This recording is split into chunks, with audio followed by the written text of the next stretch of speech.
पुस्तकं आणि माणूस यांचं नातं अखंड टिकवण्यासाठी आर चॅनलनं SST ज्वेलर्सच्या माध्यमातून आणलेल्या बोलकी पुस्तकं या खास कार्यक्रमात या रविवारी पाहूयात सौ रूपा दड्डी यांची लिखित आणि अभिवाचित भातुकली ही हृदयस्पर्शी कथा.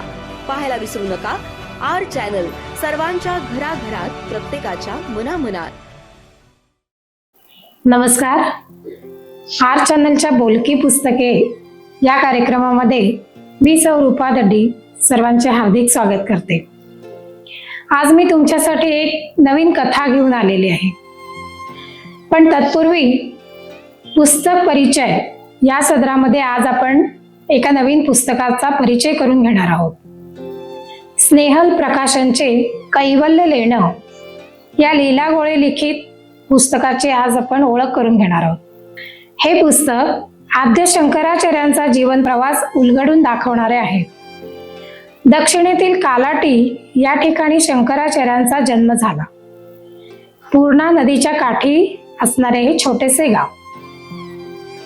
आचार्यांच्या जन्मतिथीबद्दल वाद आहेत, पण वाद घालण्यापेक्षा शंकराचार्यांनी सनातन वैदिक धर्मातील केलेले कार्य महत्वाचे आहे असे लेखिका म्हणते. सनातन हिंदू धर्माच्या पुनरुत्थानासाठी शंकराचार्यांनी अफाट कष्ट घेतले. या कादंबरीत त्यांनी केलेला प्रवास, आचार्यांची स्तोत्र, त्यांचे मराठी अर्थ उद्धृत केलेले आहेत. प्रासादिक संत वाङ्मयीन चरित्रात्मक कादंबऱ्या लिहिण्यात लीला गोळे अग्रस्थानी आहेत. त्यांचे लिखाण प्रवाही आहे. त्यांनी शंकराचार्यांच्या व्यक्तिमत्वाला योग्य न्याय दिला आहे. शंकराचार्य यांचा जीवन प्रवास उलगडताना कालटीच्या निसर्गाचे वर्णन सुद्धा मनोहर केले आहे. त्यांचे वडील बालपणीच गेले, पण त्यांच्या आईने त्यांना खंबीरपणे आणि प्रेमाने वाढवले. त्यांची आईवर खूप निष्ठा होती. शंकराचार्यांची कुशाग्र बुद्धी लहान वयातच दिसून येत होती. त्यांना ज्ञानप्राप्तीसाठी घराबाहेर पडायचे होते, पण आईचा त्यांना खूप विरोध होता. या सर्व गोष्टी खूप छान रंगवल्या आहेत. एक दिवस लहानग्या शंकरने मनसी निश्चय केला की काहीतरी करून आपण इथून बाहेर पडायचेच. एकदा ते नेहमीप्रमाणे पूर्णा नदीवर आंघोळीला गेले. त्या नदीत काही मगरीही होत्या. त्यांनी मगरीने पाय पकडला अशी ओरड केली. सगळे घाबरून त्यांच्या आईला घेऊन काठावर आले. तेव्हा तू जर मला ज्ञानार्जनासाठी बाहेर पडू दिलेस तरच ही मगर माझा पाय सोडेल असं सांगितले. आईने आपल्या मुलाला मगरीने सोडावे म्हणून मी तुला जाऊ देईन असे मान्य केले आणि मग शंकर बाहेर पडला. आईचा आशीर्वाद घेऊन ज्ञानाच्या शोधार्थ शंकर घराबाहेर पडतो आणि मोठ्या युक्तीने आईकडून संन्यास घेण्यासाठी सुद्धा परवानगी घेतो. पुढे धर्मयात्रेच्या निमित्ताने त्यांनी देशभरात प्रवास करण्यास सुरुवात केली. त्या काळात आपला वैदिक धर्म रूढीवादी, कर्मकांड व नास्तिकवादी जडवादाच्या गर्तेत सापडला होता. बौद्ध धर्माचा निष्क्रिय वाद सगळीकडे बोकाळला होता. कर्म करण्यापेक्षा निष्क्रियतेने कफनी घालून फिरणे, स्त्रियांनाही धर्मासाठी भिक्षुणी करणे आणि त्यातूनच काही वाईट गोष्टी सुद्धा घडत होत्या हे त्यांनी पाहिले. त्यामुळे शंकराचार्यांनी पहिली गोष्ट काय केली तर हिंदू धर्माचा प्रसार अधिक प्रमाणावर सुरू केला आणि बौद्ध धर्माचा स्वीकार लोकांनी करू नये यासाठी प्रयत्न केला. वेगवेगळ्या क्षेत्रात जाऊन तेथील धर्माविषयी वादविवाद आणि चर्चा सुरू केल्या. धर्मजागृतीचे महत्वाचे काम शंकराचार्यांनी सुरू केले. हिंदू धर्माचे मूलभूत तत्वज्ञान सांगण्यास सुरुवात केली. देशात ही जागृती करण्यासाठी देशाच्या चारही बाजूंना हिंदू शक्तिपीठे स्थापनाचा निर्णय त्याने घेतला आणि चारही देशांना 4 शक्तिपीठे स्थापन केली. हिंदू धर्माची पताका खांद्यावर घेऊन संपूर्ण देशात जागृती निर्माण केली.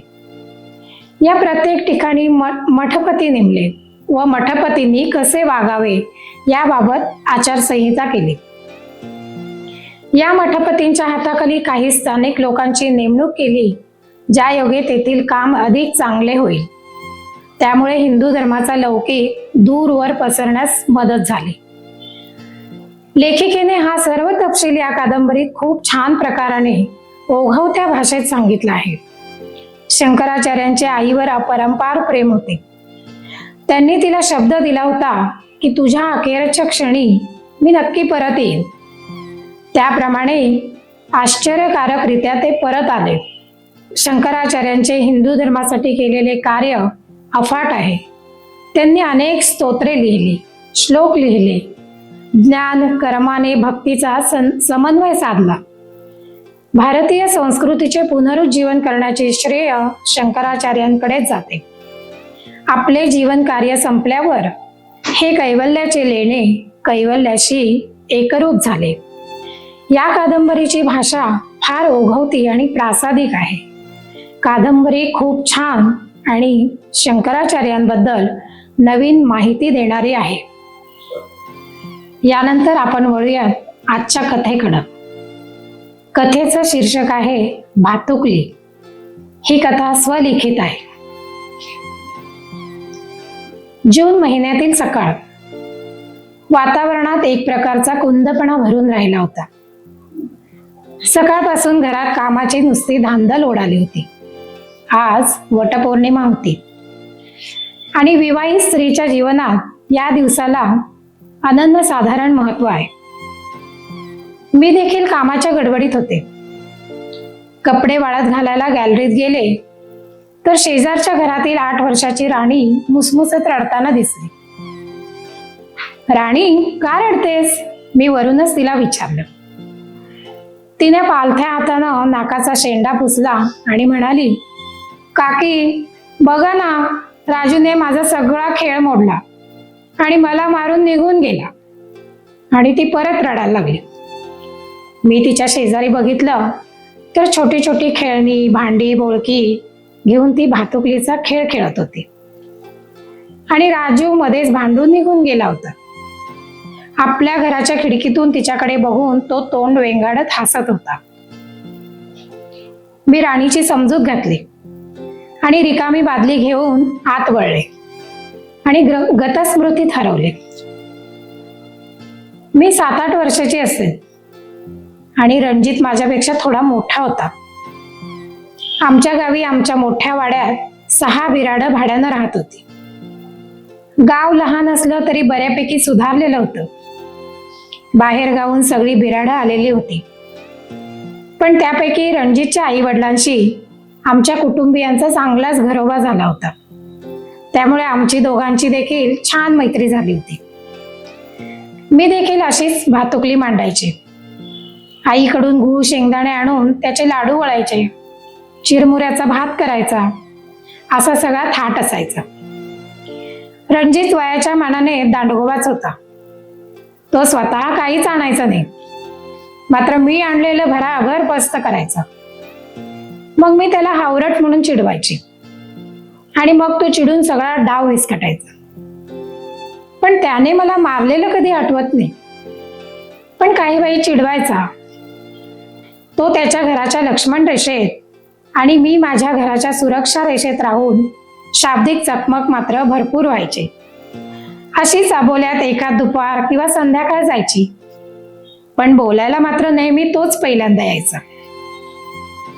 10वी पर्यंत असेच हसत खेळत रुसत भांडत एकत्रच लहानाचे मोठे झालो आणि रणजितच्या बाबांची बदली दुसऱ्या गावी झाली. ते निघून गेले तेव्हाचा तो दिवस आठवला तर अजूनही अंगावर शहारा येतो. तो दूर जाणार म्हणून मला खूप वाईट वाटत होते. दोन्ही घरातील आम्ही सगळीच खूप रडलो होतो. आम्ही दोघांनीही एकमेकांना भेटायचं वचन दिलं, पत्र लिहायचं वचन घेतलं आणि तो निघून गेला. पहिले 1-2 वर्ष कधी कधी तो यायचा, नियमित पत्र पाठवायचा. पण हळूहळू त्याच्या अभ्यासाचा व्याप वाढला आणि अगदी नकळत आमच्या पत्रातल्या गाठी भेटी देखील बंद झाल्या. पण मलाही तेव्हा खूप काही वाईट वाटलं नव्हतं, कारण तोपर्यंत मला आणखीन नवीन मित्रमैत्रिणी भेटल्या होत्या. मी देखील जवळच्याच गावात कॉलेजला जात होते. काहीसं माझं विश्व बदललं होतं, पण रणजितची आठवण कधीतरी यायची. माझी फायनलची परीक्षा झाली आणि एकदा रणजितच्या आईचं माझ्या आईला पत्र आलं. तिने लिहिलं होतं की रणजितचं शिक्षण पूर्ण झालं आहे आणि त्याला चांगली नोकरी देखील मिळाली आहे. विमा कंपनीमध्ये तो नोकरीला लागला आहे आणि आता त्याच्यासाठी वधू संशोधनाचा विचार होता. तेव्हा काकूंच्या मनात असं होतं की एखादी अनोळखी मुलगी करून आणण्यापेक्षा आपल्या माहितीतली मुलगी रणजितसाठी निवडली तर त्याचं जीवन अधिक सुखी होईल. अगदी खाजगीत तिने आपल्या मैत्रिणीपुढे रणजितसाठी मला मागणी घातली होती. वास्तविक या 2 वर्षात मी रणजितला पाहिलं नव्हतं, पण त्याच्या आईने त्याचा एक फोटो पाठवला होता आणि त्याचं राजबिंड रूप पाहून मी लाजले हे मात्र नक्की. आईने माझं मन ओळखलं आणि इतर किरकोळ वाटाघाटीनंतर मी सौ वसुधा रणजित गोडबोले झाले. ह्या 13 वर्षात आमच्या संसारवेलीवर 2 सुंदर फुले देखील उमलली होती. किती वेळ मी गतस्मृतीच्या प्रवाहात हेलकावे खात बसले असते कोण जाणे, पण फोन वाजला आणि माझी तंद्री भंग झाली. मी फोन घेतला. पलीकडून रणजित बोलत होता. अगं वसू, मला आज यायला जरा उशीर होईल ग. एक इमर्जन्सी केस आहे आणि सर्वे करायला मला गेलंच पाहिजे. पलीकडून रणजित अगदी अपराधी स्वरात सांगत होता. अरे पण पूजेची सगळी तयारी झाली आहे. तुला माहित आहे ना, आज वटपौर्णिमा आहे ती. तरी मी तुला सांगत होते आज सरळ रजा घे, पण नाही. सगळ्या विश्वाची काळजी जशी तुलाच. माझा पारा चढत होता, पण मला वाटलं आज वटपौर्णिमा. पतीच्या दीर्घायुष्यासाठी व्रत उपवास करून त्यालाच दुखवायला नको म्हणून मी अगदी संयम पाळला. ठीक आहे, पण किती वाजेपर्यंत येशील? आणि मोटरसायकल घेऊन जाऊ नकोस. ऑफिसची गाडी घेऊन जा.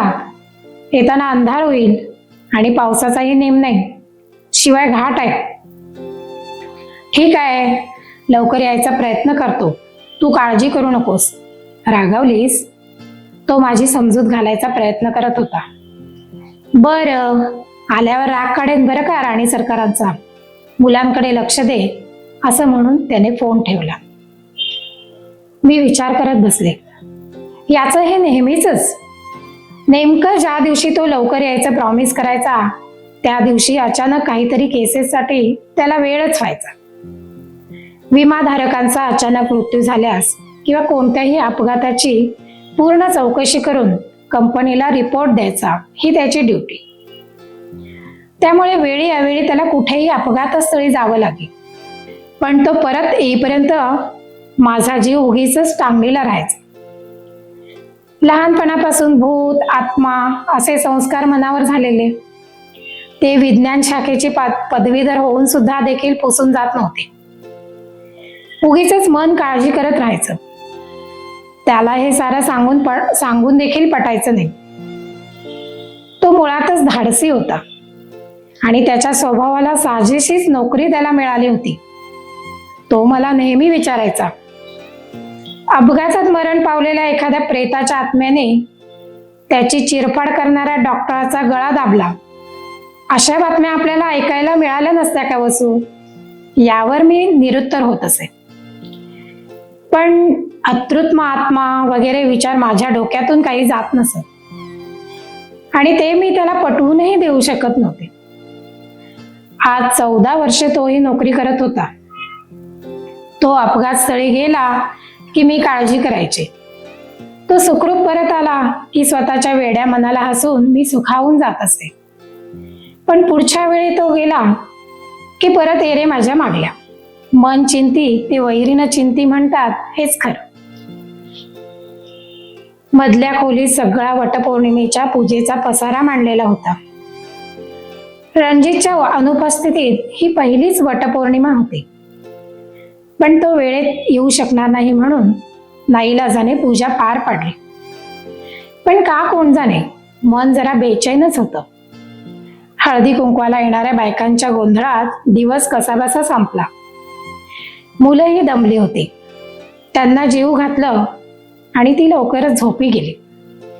छोटी नेहा मात्र पप्पा आल्यावर मला उठव म्हणतच झोपी गेली.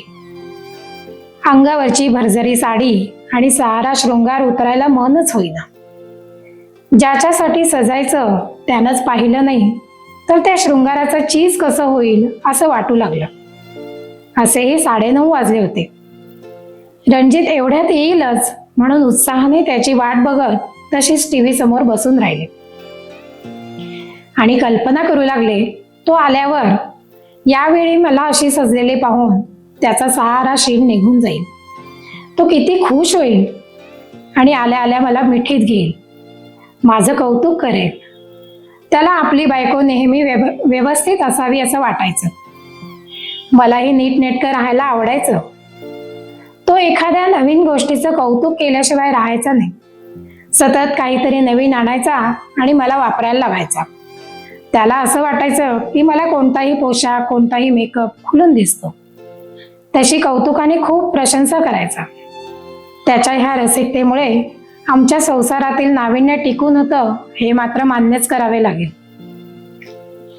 फोनची रिंग झाली आणि मी सहज घड्याळाकडे बघितले. 10:30 वाजले होते. मी बराच वेळ बसले होते. मी फोन उचलला. हॅलो. पलीकडून शांतता. मी पुन्हा म्हणाले, हॅलो, कोण बोलते? पलीकडून, आपण कोण बोलताय असा प्रतिसाद मिळाला. मी म्हणाले, मी मिसेस रणजित बोलते. आपण? पलीकडून पुन्हा असह्य शांतता. मी म्हणाले, काही काम होतं का? पलीकडची व्यक्ती म्हणाली, घरात आणखीन कोणी नाही का? मी म्हणाले, नाही, मिस्टर रणजित बाहेर गेलेत, पण एवढ्यात येतीलच. काही निरोप आहे का? पुन्हा काही क्षण पलीकडे शांतता. पण ती शांतता माझं काळी चिरत गेली आणि अशुभाची पाल मनात चुकचुकली. मी म्हणाले, आपण कोण आहात आणि कुठून बोलत आहात? ती व्यक्ती म्हणाली, मॅडम, मी गाडी घेऊन जाताना इथे घाटात एक माणूस मोटरसायकलवरून पडलेला दिसला. त्याच्या खिशातील कार्डवरून मी फोन लावला, पण घरात तुम्ही एकट्याच असाल याची मला कल्पना नव्हती. त्याने गाडीचा नंबर आणि व्यक्तीचे वर्णन सांगितले. त्यावरून तो रणजितच आहे याची मला खात्रीच पटली. मला काय बोलावे सुचेना. तरी माझ्यात कुठून बळ आले कोण जाणे. मी त्याला म्हणाले, तुम्ही देवासारखे धावून आलेले आहात. कृपा करून त्यांना लगेच दवाखान्यात घेऊन जा. त्यांना जास्त लागलेलं तर नाही ना? माझ्यावर कृपा करा आणि त्यांना सोडून जाऊ नका. त्यांना मदत करा प्लीज. तो म्हणाला, मॅडम, कसं सांगू, ते दवाखान्यात नेण्याच्या परिस्थितीत नाहीत. मला वाटतं अपघात होऊन बराच वेळ झालेला आहे. पण पोलिसांचा ससेमिरा नको म्हणून कोणीच त्यांना मदत केलेली दिसत नाही. मी एक डॉक्टर असल्यामुळे जमल्यास काहीतरी मदत करावी म्हणून गाडी थांबवली. पण ते मदत घेण्याच्या पलीकडे गेलेले आहेत. मी पोलिसांना फोन केलेला आहे. तुम्ही स्वतःला सांभाळा. I am sorry. मी तुमच्यासाठी काही करू शकलो नाही. Take care. असं म्हणून त्यांनी फोन ठेवला. माझं अवसान गळालं. मी दगडासारखी बसून राहिले. मला रडावंसं सुद्धा वाटेना. मन सुन्न झालं. डोकं बधीर झालं. ती वडाची फांदी, त्या हिरव्या बांगड्या, ते विडे, काळे पोत, कुंकवाचा करंडा आणि त्या ओट्या माझ्या भोवती फेर धरू लागल्या आणि वडाला फेरा द्यायचा दोरा हळूहळू माझ्या गळ्याभोवती आवळला जाऊ लागला. मी हळूहळू अंधारात बुडत गेले. किती वेळ गेला कुणास ठाऊक, पण मला वाटतं पहाट होत आली असावी. दारावरची बेल वाजत होती. बाहेरून दारावर कोणीतरी जोरात थापा मारत होते. मला हळूहळू भान आलं, पण जागेवरून हलताच येईना. त्या गोंधळात मुलं उठून बाहेर आली. मला हलवून हलवून विचारत होते, मम्मा बाहेर पप्पा आले असतील, दार काढ ना. आणि मी वास्तवात आले. मी व्यवस्थित भानावर आले आणि दाराबाहेर काय असेल याची मला कल्पना आली. मी सोफ्यावर तशीच बसून राहिली. माझा अवतार पाहून मुलेही भेदरली होती. फोनचा रिसिव्हर माझ्या हातून पडलेला तसाच होता. शेवटी 10 वर्षाचा निखिल दार उघडायला गेला आणि अगदी यांत्रिकपणे सवाष्णीच्या 16 शृंगारात सजलेली मी प्रेतवत उठून माझ्या रणजितच्या स्वागताला सामोरी गेले. रणजितची डेड बॉडी आत आणली आणि पुन्हा माझं भान हरपलं. आता मला त्याची डेड बॉडी दिसत नव्हती.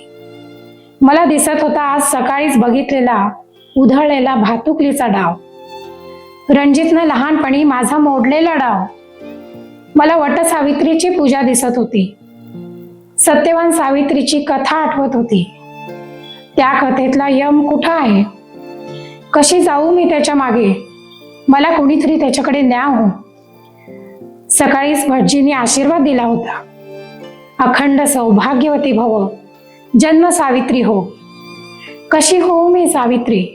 कुठे शोधू यमाला? ती सावित्री पतिव्रता होती म्हणे. मग मी काय होते? कळत नकळत सुद्धा मी रणजितला सोडून दुसरा कोणाचाही विचार सुद्धा केला नव्हता. मग मी पतिव्रता नव्हते? सारी दंतकथा, निव्वळ मन रिझवायला रचलेल्या कथा. हळूहळू या सर्व प्रश्नांच्या गर्तेत मी खोल खोल बुडत गेले आणि डोळ्यासमोर राहिला फक्त मोडलेला भातुकलीचा डाव, रडणारी राणी, वेडावणारा राजू आणि भातुकलीच्या खेळामधल्या राजा राणीची अधुरी ती कहाणी. धन्यवाद.